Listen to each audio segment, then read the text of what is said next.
Tocar hoy día un poco de oncología, unos puntos importantes nada más de la oncología. Ya no nos vamos a extender mucho porque oncología es toda una especialidad, ¿no?, en medicina. Bueno, empezaríamos hablando un poquito de la etiología del cáncer. En cuanto a la epidemiología, usualmente se suele expresar en el cáncer la supervivencia a los 5 años, ¿no? Eso es lo que ustedes van a encontrar en los libros, en los artículos. La supervivencia a los 5 y en algunos casos a los 10 años. Lo que indica esto es, de todo un grupo de pacientes que se diagnostican de cáncer, qué porcentaje o qué proporción de ellos sobreviven a los 5 años, ¿no? Y depende del tipo de cáncer, de los tratamientos. En algunos tipos de cáncer, los nuevos tratamientos han hecho que esta sobrevida o supervivencia a los 5 años sea mayor, ¿no? Y en algunos no se ha podido modificar, dependiendo del tipo de cáncer, ¿no? Entonces, a eso se refiere la supervivencia a los 5 años. ¿A qué proporción de todos los pacientes diagnosticados sobreviven después de 5 años de su diagnóstico o de iniciar el tratamiento, ¿no?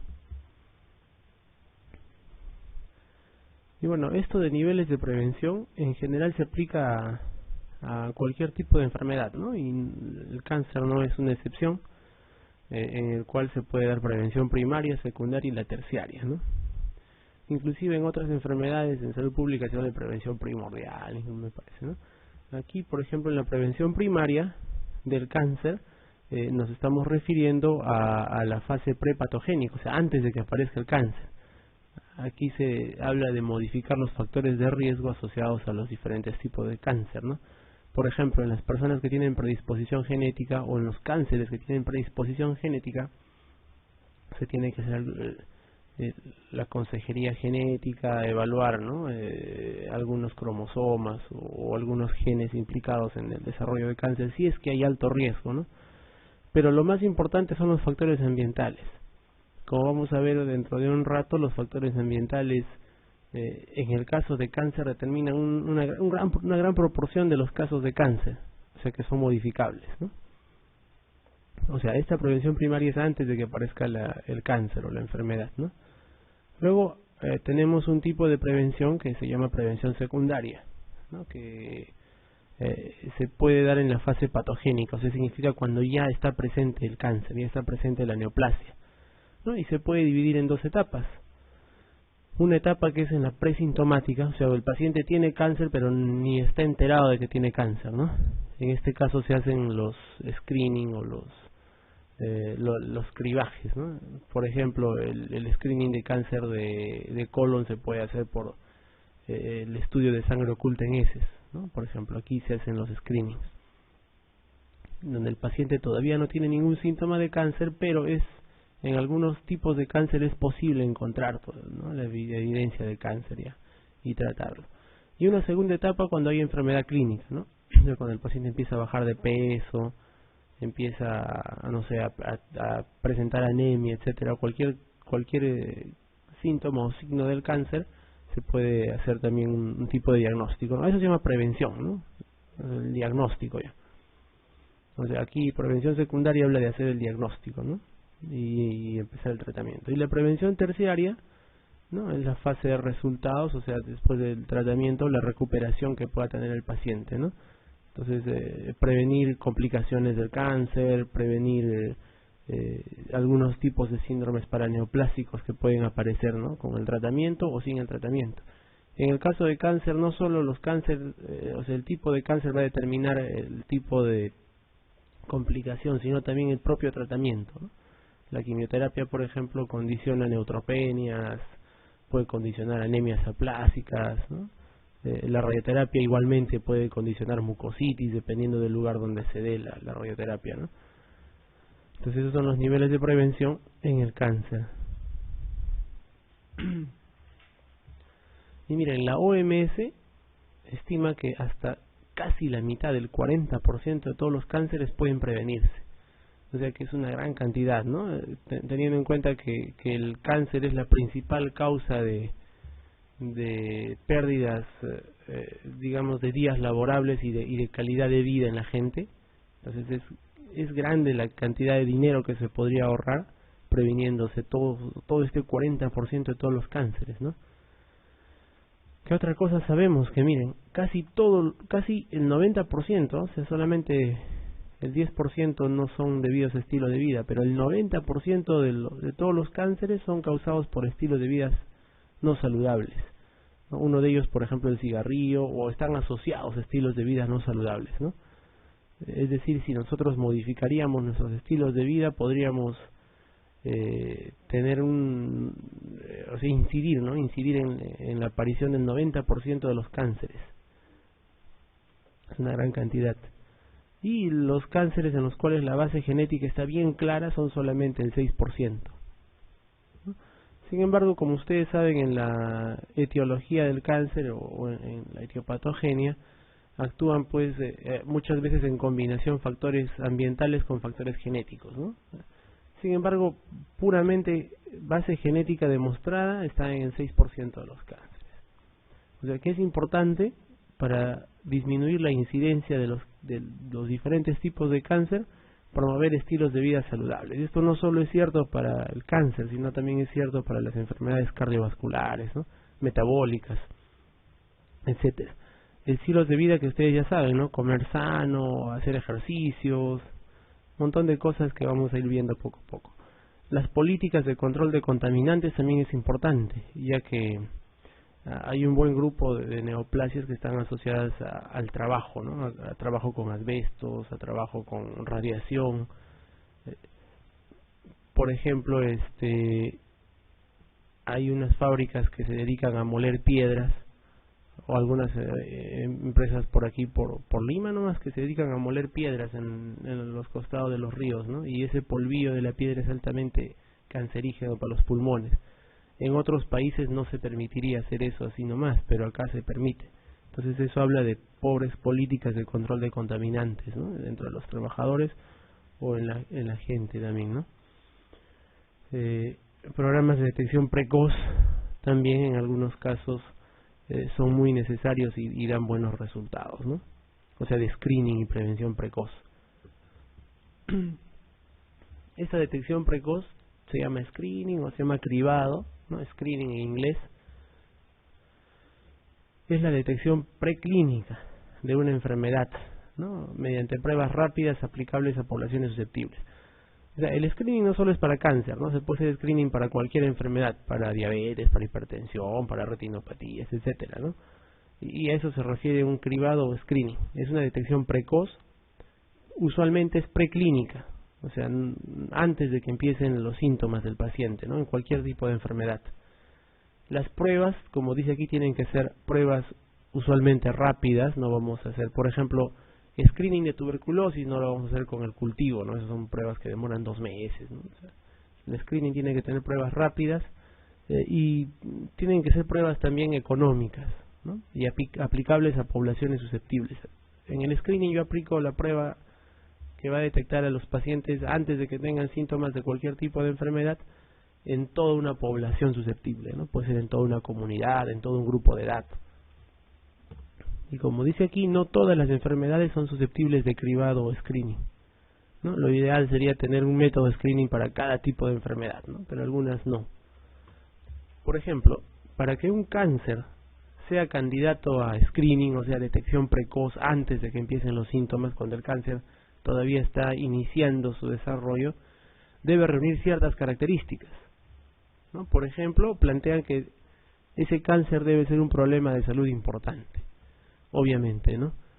Por ejemplo, hacer un screening para cáncer que son muy frecuentes, como el de cuello uterino, es algo muy importante, ¿no? En nuestro país, muchas mujeres mueren con cáncer de cuello uterino sabiendo nosotros que es una enfermedad 100% prevenible o diagnosticable en etapas tempranas, ¿no? Entonces debe ser un problema de salud pública.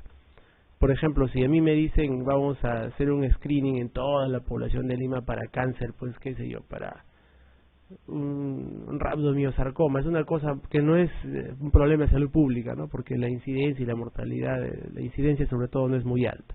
Entonces tiene que aplicarse a problemas de salud públicas. ¿Qué más tiene que tener este tipo de cáncer para ser candidato a screening? Que debe tener una fase presintomática, o sea, antes de los síntomas, en la que se pueda detectar. O sea, tiene que haber de alguna manera detectarlo antes de que dé síntomas, ¿no? Hay algunos tipos de cáncer que no se pueden detectar antes de que den síntomas, ¿no? ¿Qué más? Deben existir métodos para la curación en fases tempranas. O sea, de nada sirve que yo haga screening de un cáncer, lo diagnostiquen en fases tempranas y no tenga ningún método de tratarlo. Por las puras lo estaría diagnosticando temprano, ¿no? Debe existir por eso métodos para la curación en fases tempranas de ese tipo de cáncer al que estoy aplicando screening, o al menos algún tipo de tratamiento para mejorar su pronóstico, ¿no? Entonces, de lo contrario no tiene sentido, ¿no? Sería un gasto nada más de recursos. La técnica de screening que se debe aplicar debería ser sencilla, sin riesgos, o sea, ser lo menos invasible posible y aceptada por la población. Aceptada por la población es importante, ¿no? Porque yo puedo determinar, por ejemplo, hacerle colonoscopia a todo el mundo mayor de 50 años para diagnosticar cáncer de colon, pero esa no es una técnica muy sencilla, ¿no? Tampoco es, bueno, tiene pocos riesgos, pero no es muy aceptada por la población, ¿no? Entonces la población es la que acepta o no acepta al final el método de screening, ¿no? Entre yo decirle le voy a hacer colonoscopia o traiga una muestra de heces para hacerle sangre oculta, la población va a aceptar más la muestra de heces, ¿no? Y también se deben disponer de recursos suficientes para tratar la demanda generada. O sea, si yo hago un screening de cáncer, si yo no tengo los recursos para tratar todos los casos de cáncer que voy a diagnosticar, por las puras voy a hacer, ¿no? Imagínense, no voy a hacer un screening para cáncer de estómago y no tengo nada de dinero para tratar a los que vaya a encontrar con cáncer de estómago temprano, entonces de nada sirve que haga el screening, ¿no? Tengo que tener los recursos suficientes para tratar estos nuevos casos que voy descubriendo. Aquí hay algunos,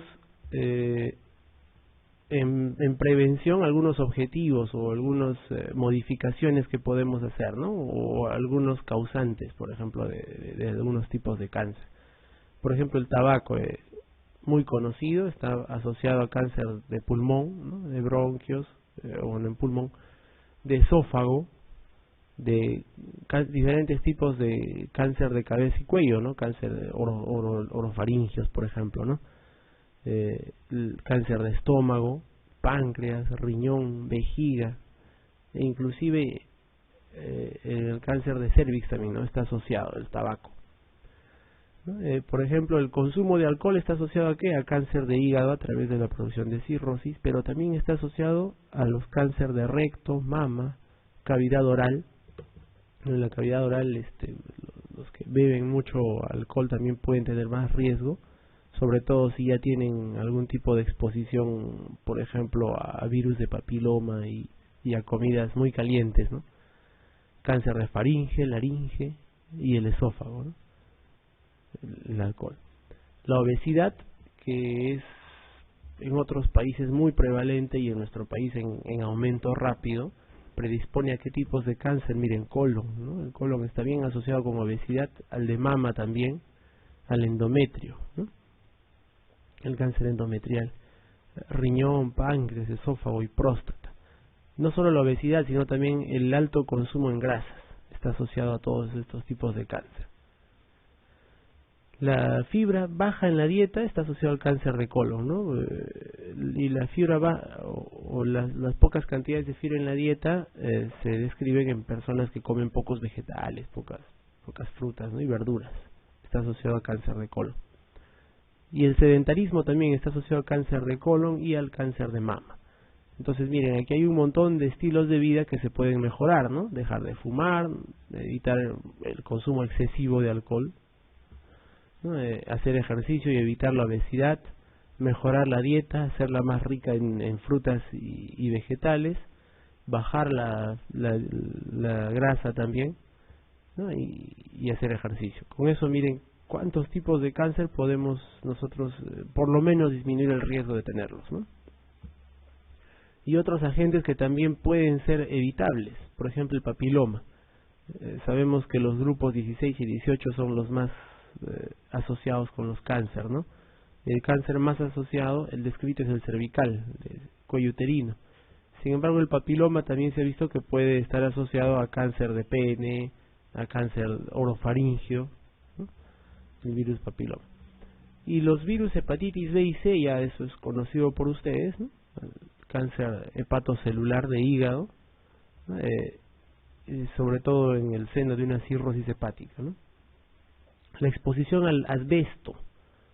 La exposición al asbesto incide en la presentación del mesotelioma y otros tipos de cáncer de pulmón, pero principalmente está asociado al mesotelioma.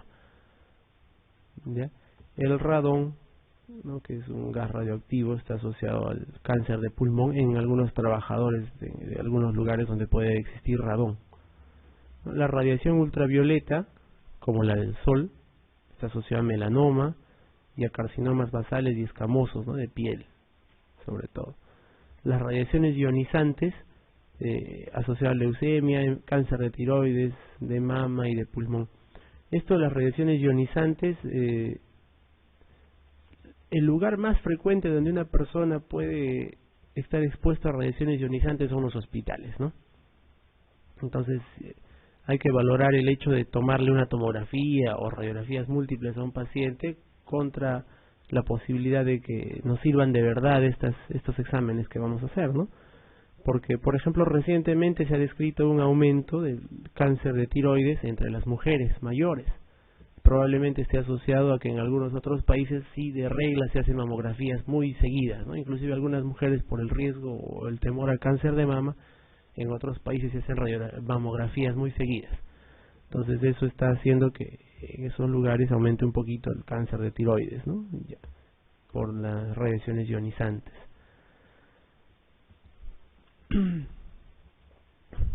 Bueno, aquí hay causas conocidas de cáncer, ¿no? Ya hemos hablado del tabaco, ¿no?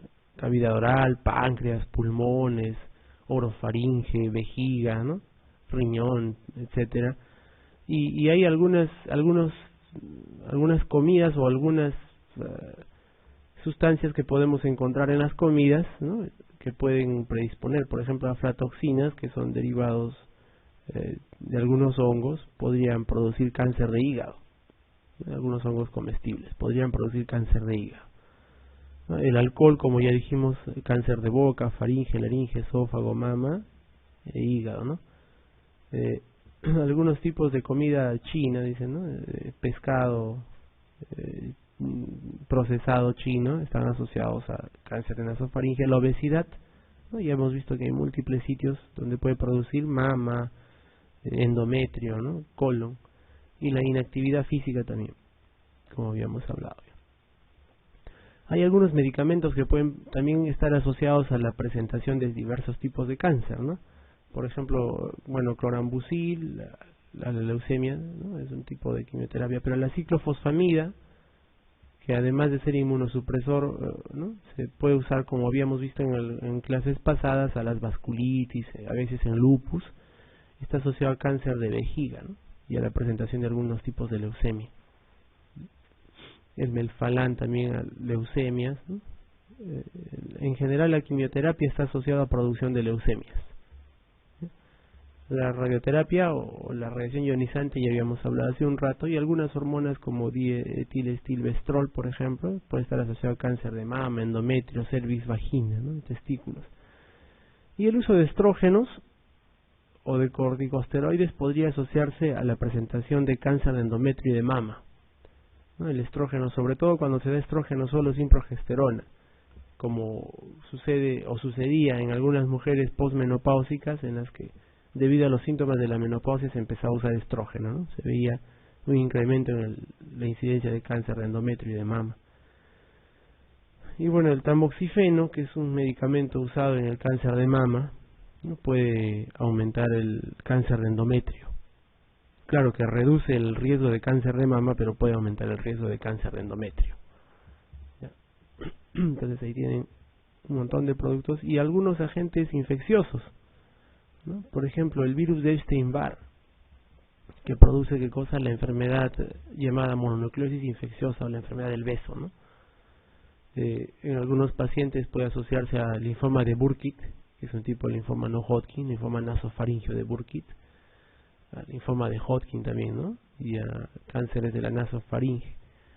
La hepatitis B y C ya vimos. El VIH está asociado a la presencia de Sarcoma kaposi, aunque el Sarcoma kaposi está debido principalmente a otro tipo de virus, ¿no? El virus del herpes 8, pero en VIH se hace bastante frecuente la aparición de Sarcoma kaposi, a linfomas de Hodgkin, ¿no? Los pacientes con VIH pueden hacer linfomas en el tracto digestivo, pulmones, cerebro, etcétera, y a todo tipo de linfomas, tanto Hodgkin y no Hodgkin, ¿no? El papiloma ya vimos, cáncer de cuello uterino, de vulva, de vagina, de pene, de ano, en todos los lugares, ¿no? De cavidad oral, orofaringe y lengua, todos los lugares en los que pueda presentarse la enfermedad por virus papiloma también. Aquí tenemos el herpes virus 8 asociado a sarcoma de Kaposi, ¿no? Y a veces al linfoma. Y los virus linfotróficos de células T, por ejemplo el HTLV, ¿no? HTLV1 y 2, pueden estar asociados a la presentación de leucemia, por ejemplo. Algunas bacterias, por ejemplo el Helicobacter pylori, bastante frecuente, puede estar asociado al cáncer de estómago, pero a un tipo especial de cáncer de estómago, ¿no? Un cáncer de células linfoides de estómago llamado maltoma, ¿no? O cáncer de estómago asociado a células linfoides. Es una especie de linfoma, ¿no? Al linfoma de estómago, el Helicobacter pylori. O sea, el Helicobacter pylori no está necesariamente asociado a todos los tipos de cáncer de estómago, sino a los linfomas gástricos, ¿ya? Esos que se producen en el seno de las acumulaciones linfomatosas en el estómago.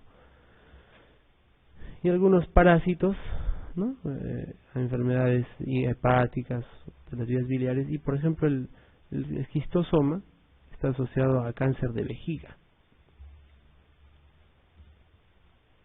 ¿no? Ya vimos aquí, por ejemplo, la radiación ultravioleta en los tipos de radiación a la piel, ¿no? Y algunas lámparas de sol a los cánceres de piel. Por ejemplo, hay tratamiento con rayos ultravioleta, ¿no? El PUVA que se da en algunas enfermedades de la piel, puede estar asociado también a la aparición de cáncer de piel, ¿ya? Y aquí algunas sustancias ionizantes, sustancias que emiten radiación ionizante y específicamente ya, ¿no? Algunos tipos de cáncer. Por ejemplo, la radiación gamma y la radiación X a leucemia, cáncer de tiroides, como habíamos hablado hace un rato, de mama y de pulmón. El radio al sarcoma de hueso, el radón lo habíamos asociado al cáncer de pulmón, ¿no? El thorium a cáncer de hígado, leucemia, hueso, y simplemente la radiación por neutrones, esto es muy raro tenerlo así nomás, a leucemias, ¿no? Tiroides, cáncer y pulmón. La lista es interminable, ¿no? O sea, prácticamente todo lo que nos rodea nos puede producir cáncer, ¿no? Casi todo. Por ejemplo, en químicos del ambiente y químicos ocupacionales, aquellos que trabajan con arsénico, ¿no? Están expuestos, miren, a un gran grupo de cáncer: piel, pulmón, tracto digestivo, vejiga, riñones, etcétera, ¿no? Asbesto. El asbesto está bastante vinculado a cánceres del sistema respiratorio y de pulmón sobre todo. Peor cuando el paciente está expuesto al asbesto y fuma, se potencia esto, ¿no? Se potencia mucho, y a los mesoteliomas. En algunos países está totalmente prohibido el uso del asbesto ya, ¿no? En nuestro país todavía hay gente que trabaja con asbesto, y en las casas todavía tenemos algunos productos con asbesto, ¿no? Como algunos tipos de techo. Y los que trabajan con benceno está asociado a leucemia mieloide aguda, al desarrollo de leucemia mieloide aguda. Bueno, vamos con la pregunta 1. Entre las siguientes asociaciones entre factores ambientales y cáncer, señale cuál es, según los conocimientos actuales, la incorrecta. ¿Cuál es la incorrecta de estos? A. Virus de papiloma humano está asociado a cáncer de cervix. Sí, ¿verdad? B. Radón está asociado a cáncer de pulmón. Sí, ¿no? Virus de Epstein-Barr puede estar asociado a la enfermedad de Hodgkin o linfoma de Hodgkin. Sí, ¿verdad? Aflatoxina, angiosarcoma hepático, o cáusticos a cáncer de esófago. Sí, los cáusticos sí, ¿no? No hemos descrito, pero los pacientes que toman lejía, por ejemplo, tienen un gran riesgo de cáncer de esófago, ¿no? Entonces la aflatoxina no está asociada a angiosarcoma, sino a hepatocarcinoma, ¿no? El angiosarcoma es un tipo de cáncer de los vasos sanguíneos, ¿no?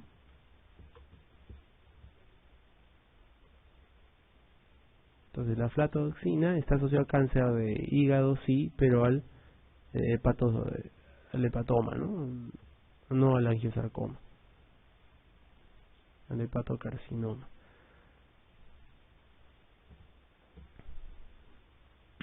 Bueno, hay una lista también inmensa de síndromes preneoplásicos o de enfermedades preneoplásicas, ¿no? Enfermedades que pueden producir cáncer. Y los nombres son muchas veces raros, ¿no? Por ejemplo, el síndrome de Cowden es una enfermedad autosómica dominante, es rara, donde se describe la formación de amartomas. Los amartomas pueden estar en cualquier parte del cuerpo, pero especialmente ubicadas en mamas, piel y tiroides, ¿no? Los amartomas son tumoraciones o neoformaciones benignas. Sin embargo, cuando uno ya tiene este tipo de formaciones de amartomas sistémicos por todo el cuerpo, tiene predisposición a mayor riesgo de cáncer. Sobre todo está asociado a mayor riesgo de cáncer de mama, de tiroides y de endometrio, ¿no? El síndrome de Cowden es este. Hay otros síndromes también raros, como el síndrome de Bloom, que es de transmisión autosómica recesiva. ¿Qué sucede en este síndrome de Bloom? ¿No? Alta frecuencia de rupturas y reordenamientos en los cromosomas de los afectados.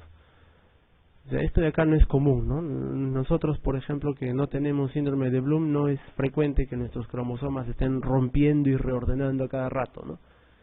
Pero en estos pacientes sucede eso. Sucede muy a menudo, ¿no? Los cromosomas continuamente están rompiendo, reorganizándose, reordenándose nuevamente, entrecruzándose. Y lo que se caracteriza este síndrome de Bloom es por una exagerada sensibilidad de la luz solar, ¿no? Los pacientes exponen un poco la luz solar y sufren quemaduras de piel o cambios tróficos en la piel. Y tienen susceptibilidad al cáncer, ¿no? Y la susceptibilidad a cánceres es de amplio espectro, una gran cantidad de tipos de cáncer, sobre todo leucemias, linfomas y sarcomas, ¿no? La edad de inicio es temprana y suelen tener multiplicidad de cáncer, pueden tener 2 o 3 tipos de cáncer al mismo tiempo. Ya, esto también es otro síndrome de ataxia telangiectasia o síndrome de Luis-Barr, en el cual pues el paciente tiene ataxia, desarrolla progresivamente ataxia, ¿no? Y también va presentando telangiectasia. Suele tener asociaciones a alteraciones en los linfocitos T y B. Y entonces cualquier tipo de cáncer que afecte a linfocitos T y B. La mayor incidencia de tipos de cáncer en este grupo de pacientes es de linfomas y de leucemias. Bueno, y hay otros, ¿no? Exostosis múltiple, por ejemplo, que son masas duras e indoloras en huesos, son huesos con crecimiento de masas duras que pueden evolucionar a condrosarcomas, ¿no? Los quemodectomas o paragangliomas no cromafines son tumores cervicales muy raros, usualmente benignos y pueden convertirse a cáncer. Bueno, y una enfermedad como la poliposis colónica familiar, ¿no? Hay varios tipos de poliposis, ¿no? Síndrome de Gardner, de Turcot, etcétera, donde hay gran cantidad de pólipos, ¿no? Es decir, sobre todo si los pólipos son adenomatosos, ¿no? Los pólipos adenomatosos son los que predisponen a cáncer de colon, sobre todo, ¿no? Entonces en estos poliposis colónica hay gran probabilidad de malignizarse a partir de los 30 años, ¿no? Hacia adenocarcinoma de colon. Y bueno, la tilosis es una enfermedad rara con engrosamiento de palmas y plantas, acompañado a veces de cáncer de esófago. ¿Ya? Son algunos síndromes preneoplásicos. Pregunta 2. Señalar cuál de las siguientes situaciones no se considera preneoplástica. A ver, A dice síndrome de Cowden o del amartoma múltiple, ¿sí, no? Estaba dentro de las preneoplásicas. B, el síndrome de Bloom, donde había gran cantidad de rupturas y reordenamiento de los cromosomas. Está asociado a diferentes tipos de cáncer, ¿no? Ataxia telangiectasia también, ¿no? Algunos tipos de leucemias, linfomas. Exostosis múltiple, ¿no? Crecimientos de induraciones, tumores sólidos, duros e indoloros en huesos. Estaba también asociado a progresión hacia cáncer. Síndrome de Pancoast. ¿Qué es el síndrome de Pancoast? se produce por una tumoración pulmonar, ¿no? En el ápice, que comprime a los ganglios del sistema simpático, ¿no? Entonces se produce este síndrome de Pancoast. Este síndrome de Pancoast no es una situación preneoplásica, sino es un síndrome paraneoplásico. Entonces la respuesta es la E.